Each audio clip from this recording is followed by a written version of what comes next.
大家好，我是主持人陈燕纯，欢迎收听，欢迎收看财讯的听了才知道。今天跟大家聊聊边缘 AI 商战开打，全球晶片大厂的大乱斗。我们独家专访了高通的执行长艾蒙，想知道的听众跟观众朋友们，请记得听到跟看到最后。今天来宾是财讯双周刊的副总编辑林宏达，欢迎宏达。是燕纯好，各位观众朋友大家好。对，我们上次的节目里面已经预告了，我们这一次在高通有一个专访。我们先帮我们的这个观众跟听众科普一下哈，高通是一个什么样的公司？它的重要性在什么地方？财讯想跟所有的频道会员表达最深刻的谢意，因为有您的支持，才能让我们持续带来精彩的内容。当然还有很多观众留言赞助，帮影片按赞与分享，这些都给我们非常非常大的鼓励。再次感谢所有支持我们的会员观众，也欢迎大家加入频道会员，与我们一起追踪政经趋势，掌握投资脉动。其实高通你用支数来算的话，按照这个 Counterpoint 的这个调查，最新一季的话，它全球的市占率是 31%，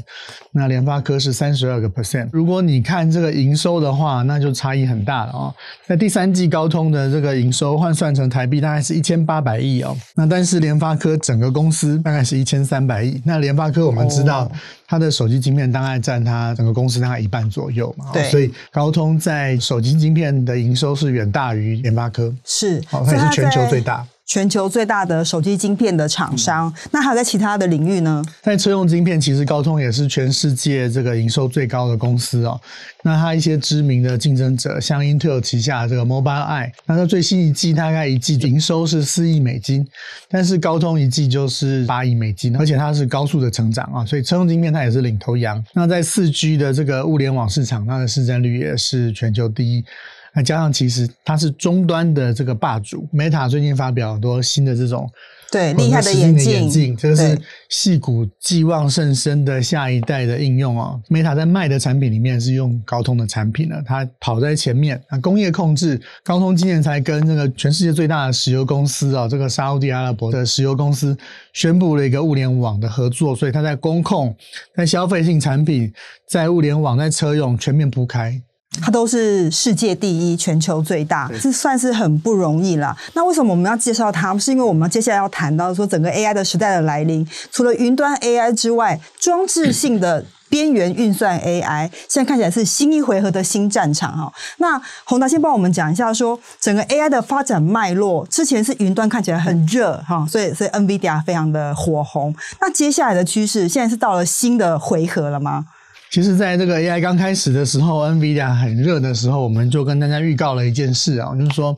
全球其实能够做高科技业的啊，都是这个顶尖的聪明人。那大家看到这个 NVIDIA 在 AI 里面赚到这么多钱之后，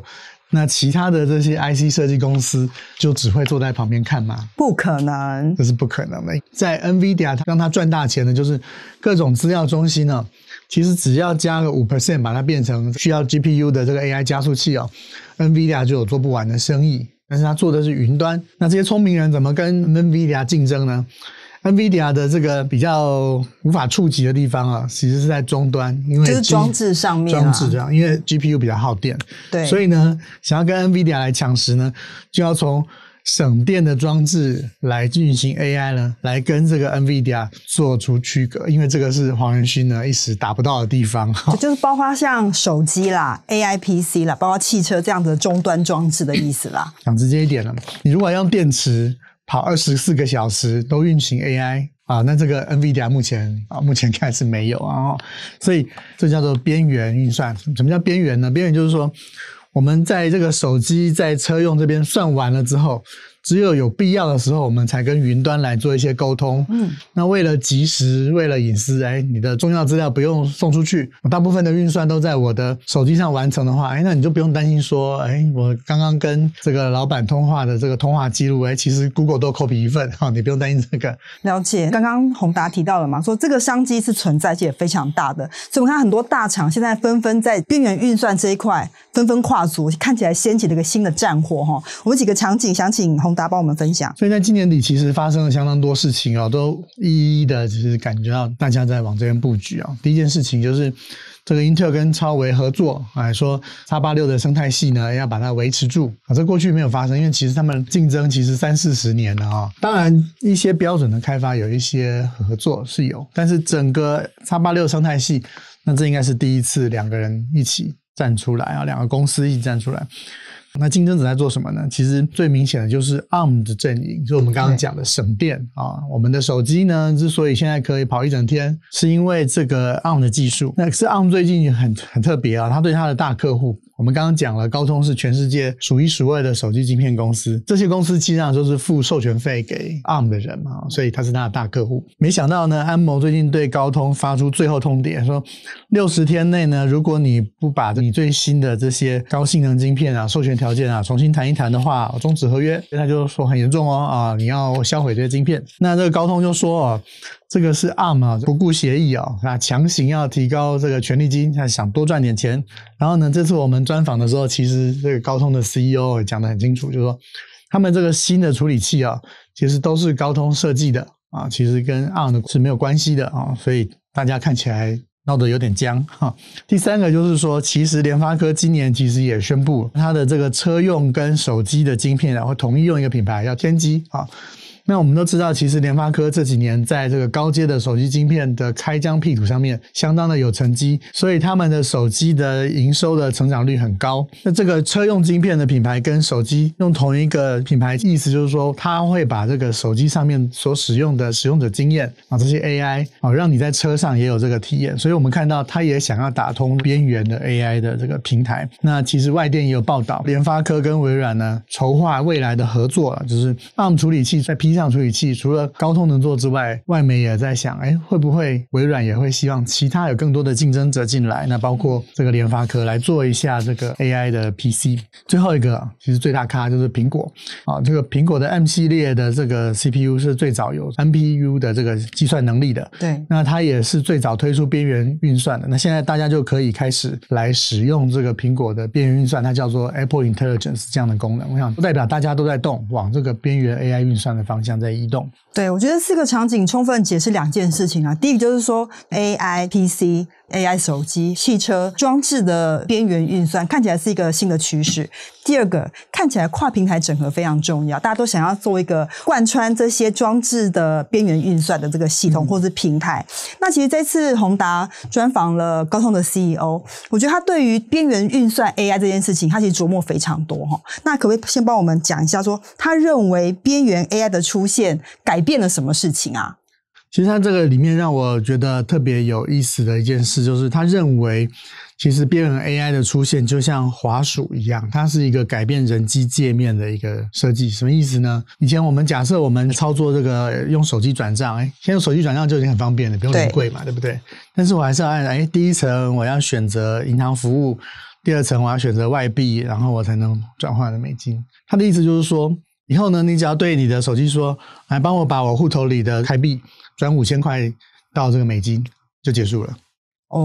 所以你的操作界面变成你是用专业术语叫做自然语言，就是说你用人讲的话，就像你跟你的助理跟你的秘书讲话一样，你用口头可以下令。而且最重要的是什么呢？手机也可以用自然语言回答手机就告诉你说，我帮你转好了。所以呢，他认为这个界面其实带来巨大的改变。你说这个什么运算用什么架构，用什么作业系统，其实都不重要，重点是你的体验已经完全改变了。有道理，也就是过去我们在一般使用者或者是开发者都会想说，我是用什么样的系统，用什么样的平台。高通的意思是说，以后有 AI 有边缘运算，我根本不用管后面是什么东西，它就可以帮我克服这个问题吗？帮消费者克服，帮开发者克服这个问题。对，所以其实这次高通的布局最重要的一件事情，我跟各位背景铺陈一个东西。在20年之前有一个 MIT 的计划叫做活氧计划，它的意思就是说运算应该要无所不在。但是这个跟现实差距很大嘛，对不对？我要这个打Word，我要跑一些厉害的 game 的时候，我要回到 PC。做一点手机上随身的方便的计算的时候，我用手机，对，分得很开，是各自有不同的作用。这个 Intel 虽然算力强，但是不省电，手机呢虽然省电，但算力不强。对 ，but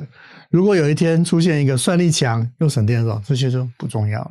哦，打破了这个隔阂了。所以你真的需要关心你的运算在什么平台上能够实现吗？其实不需要。对啊，我只要方便就好，你只要方便就好啦。所以呢，他这一句话呢，其实代表一个很重大意义，就是转折点来了，就是 ARM 呢，接下来很有可能会来挑战谁能够成为既省电算力又强的新处理器。这事情要是发生的话，对半导体来说是巨大的改变。对，它市场搞不好会重新洗牌，因为大家知道说 ARM 过去在手机上面是以低功耗节能为著称嘛哈。那如果高通可以取代，而且它又可以做到跨平台，看起来是个杀手级的产品这个商机呢，他们都很聪明啦，好，所以他们都看到这个，所以他怎么做？他第一步其实就是现在有很多的围墙嘛其实以前呢，为什么无法一个 AI 没办法普及到各个不同的？因为其实你的底层的处理器就不一样，所以他这一次就是从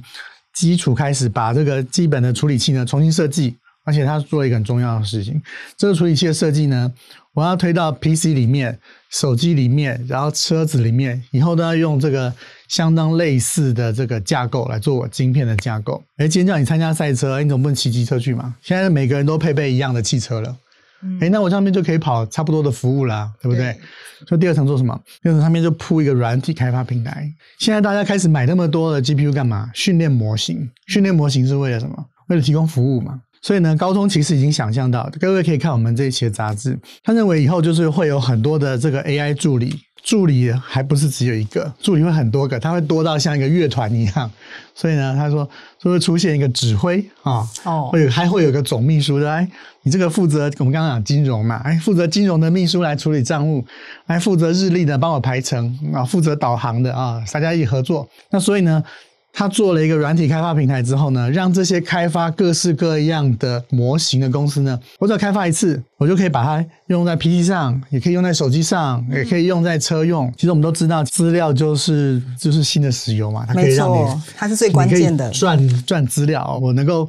跟着你这个消费者从手机一路跟到 PC 跟到汽车，那我就可以赚整段的钱，对不对？我那个威力是蛮大的。对，这样对消费者来说，当然第一个就非常方便，对开发者来说也是很不错嘛，对不对？有一个公司其实已经跑得比高通还做了这个事情，就是苹果。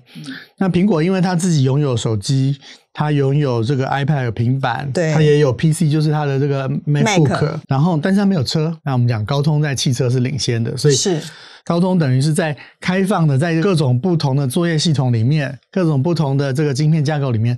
它终于杀出一条路来，给你一个解决方案，整体说我现在这个环境完成了。对，所以你也可以把它看成是非苹果阵营在这个边缘 AI 的开始发起攻击，要来跟苹果做抗衡。对，因为其实刚刚宏达有讲嘛，高通过去是在手机跟汽车的部分蛮强的，然后现在新的朋友就是要先跟这个微软合作，切进到 PC 这个领域里面来了。它等于是在装置的部分布局越来越完整。那所以这样说起来，对他来说，他觉得边缘 AI 既然这么大有可为，他觉得市场的规模会是怎么样的成长？他觉得前面还有什么挑战呢？他觉得其实这个市场的大小其实相当大，我们刚刚讲这个使用界面的改变嘛，所以他认为这个市场就是像 PC 加手机加起来一样大。我觉得他的意思就是说，你所有的这个软体都可以改成就像我们跟人讲话一样那么自然，你不用再去记什么选单记什么操作了。你不会用的时候，其实我觉得你以后可以直接问 AI 说，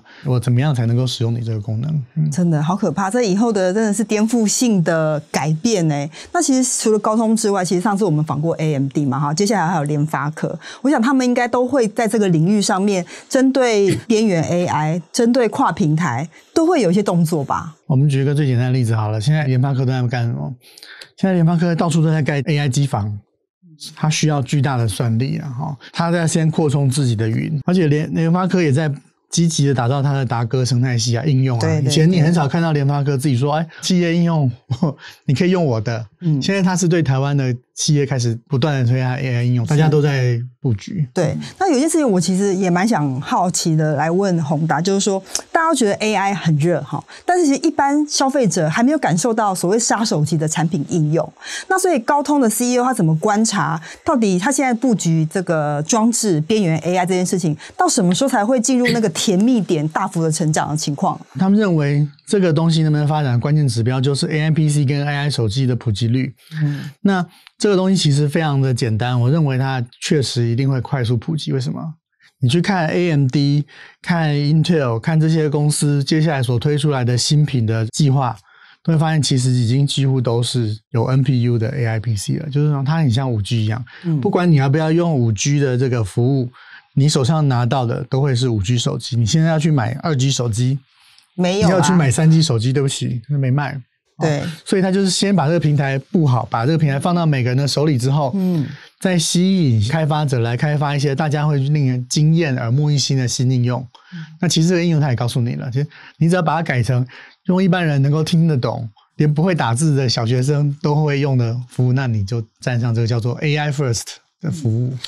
所以它等于是先把基础建设跟装置先准备好，到时你需要的时候，对，你就可以立刻就使用。所以这次采访意义很大，就是一个新平台的浮现，而且它是因为一个新趋势而出现的。对，所以我觉得高通的发展蛮值得关注的，也不可讳言，就是说别人也不会坐着挨打啦哈。从手机打到 PC， 从 PC 要不要打到手机里面去，这种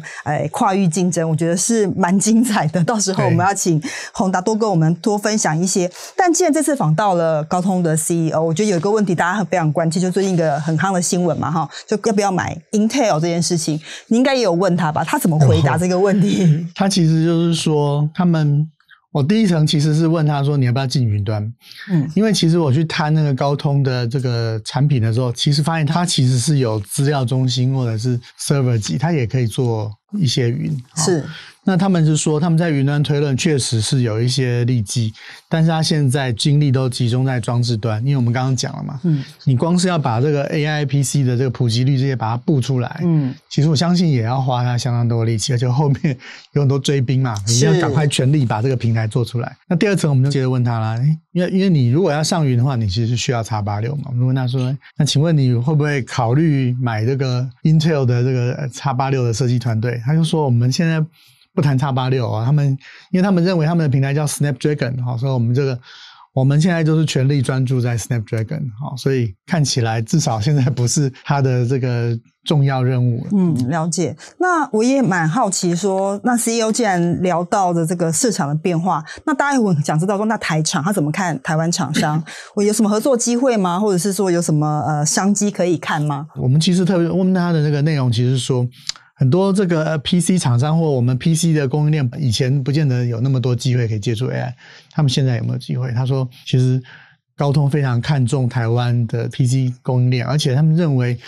台湾的 PC 厂商其实都知道边缘 AI 的重要性了，高通会非常的加紧来协助台湾的这个 PC 供应链来往这个边缘 AI 来争取这个商机。了解。因为我看这次采访内容中也提到说，他认为 AI PC 的普及率2年内会超过 50% 啦，对，就代表说其实这跟台厂，这是台厂的强项嘛，所以合作一定会非常的密切，那他一定会扮演重要的角色。那还有什么是在采访过程中让你印象比较深刻的啊？我觉得其实汽车，我觉得应用其实是让我比较印象深刻的啦。其实汽车的这个运算的需求是非常难，就是说，你要汽车又要能够这个看看旁边有摩托车帮你自动驾驶，然后还要帮你在里面以后都是汽车里面都是 4K 到 8K 啦，然后还要加 AI， 所以汽车的这个运算效能要求相当高。对，那他讲了一个东西，他说以后你这个小孩坐在车子后面，这个 AI 可以直接问说，你明天要考试，我帮你弄一些数学题目来给你复习一下。在车上吗？连车上也不放过，会不会太残忍？以后小孩可能会比较辛苦，因为你可能在坐车的时候 AI 还会问你明天要不要考试，爸妈问还不够，电脑还要问你。大概以后会练习骂那个 AI 说，你不要烦我现在心情很差。对，他改放音乐之类的。对，以后他 AI 学会察言观色。或者是他问说，你的朋友上线了，你要不要跟他聊一下？因为他怕你坐在后面无聊。对对对 ，OK。所以确实有很多新服务可以做。真的，这是蛮令人期待的未来世界哈。那我觉得这个科技进步，人类也要跟着适应啦。你又买到新车，现在说，我在车上不要教我算数学。对，我在车上不要讲别人的秘密之类的，不要透露别人的秘密，这都听完了，好可怕哦。其实这次这个宏达采访了这个高通 CEO， 非常多精彩的内容都在财讯的724期的，欢迎大家来翻阅。那接下来我们要回复一下财团在听了才知道第214集台积电法说暗藏3道逆风 ，Intel 竟然与 AMD 化敌为友里面的留言。财团林荣进说，目前台湾的工业电价为每度3.81元，仍低于应有电价每度3.95元。由于 AI 半导体等多个重点产业发展兴盛，已经用掉台湾过半电量，占电费收入约 75%。经济部强调，就算工业电价调涨 12.5%， 每度来到 4.29 元，还是比南韩的每度电 4.53 元，日本的每度电 5.17 元还要便宜。他这概是在回应宏达上次在影片里面讲到，就是说台积电的用电成本在台湾算是高的了齁。那宏达对这个事情的回应是什么？第一个，这个每日为了吸引台积电去，一定会给他优惠的这个电价，而且呢，这个 Arizona 旁边就是这个 Hoover Dam， 就是胡佛水坝，所以它那是水力发电，它基本上是不排碳的哦，所以它可以有条件可以给它绿电。对，上次我跟一个老板在聊的时候，他聊到一件事情，他就说相较于 Intel 跟这个三星，其实台积电买绿电的占比算是低的，他觉得这是一个比较挑战的地方哦。台湾的产量增加很多，但绿电台湾的供给量好像有点跟不上了，这个问题的 gap 大家以后要怎么解决？这个问题以后也蛮值得深究的。财团朱 Brian 说，我认为这篇是在鸡蛋里挑骨头，电价会影响毛利率，那就涨价就可以解决。前几个月不是涨辉达吗？价格毛利率 58%、59%、60% 有差别吗？真正影响股价的是 EPS， 应该关心台积电 EPS 会不会继续增加才是重点。要挑台积电毛病也不是不可以，那就回头看看台积电车尾灯也看不到的 Intel 和三星现在惨况，那才是真正遇到飓风。川普一句话带来影响都比你电价涨 50% 要来的大。其实这个我的看法就不太一样哦，所以我跟各位分享一下。其实台积电从0开始到世界第一，它是从落后开始，所以呢，为什么台积电能够由弱转强？我们其实以前谈过。对，请参阅财讯的杂志哈，荧幕上会有。那其实是因为台积电的晶圆代工的模式，对，所以全世界的半导体厂拿着钱拿着技术来跟你合作，请你制造。所以张忠谋说台积电成功的3只脚，其实第一个就是客户信任。那当台积电的毛利率 58% 的时候，对不起 Intel 的毛利率可能不到 40%， AMD 的毛利率呢也比台积电低。台积电最大的客户苹果的毛利率也比台积电低。好，那如果你把客户摆在第一位的时候呢，你要再继续涨价，那台积电每次都讲一句话，客户要先好我才能好。对，然后那如果我是客户，那我就问你，你的毛利率比我高10个百分点，请问你为什么要继续涨价？所以并不是说涨就可以涨的啦。这就是为什么台积电每一次定价的时候都在讲，他们的定价叫做策略性定价，因为你的核心是晶圆代工，你是服务业，所以如果你认为你的拳头大就往上调的话呢，这个不是台积电做生意。台积电之所以壮大，就是他没有这样做。就是因为他客户的信任，他把服务真的做得彻底。了解。那我觉得我们可以多讲一点，因为其实我们这个影片上的时候，美国大选应该已经选完了啦。那大家也很多人都在讲说，美国大选可能对台积电也造成一个变数嘛。那你怎么看这件事情呢？张忠谋在运动会的时候已经回答了哦，那就是说，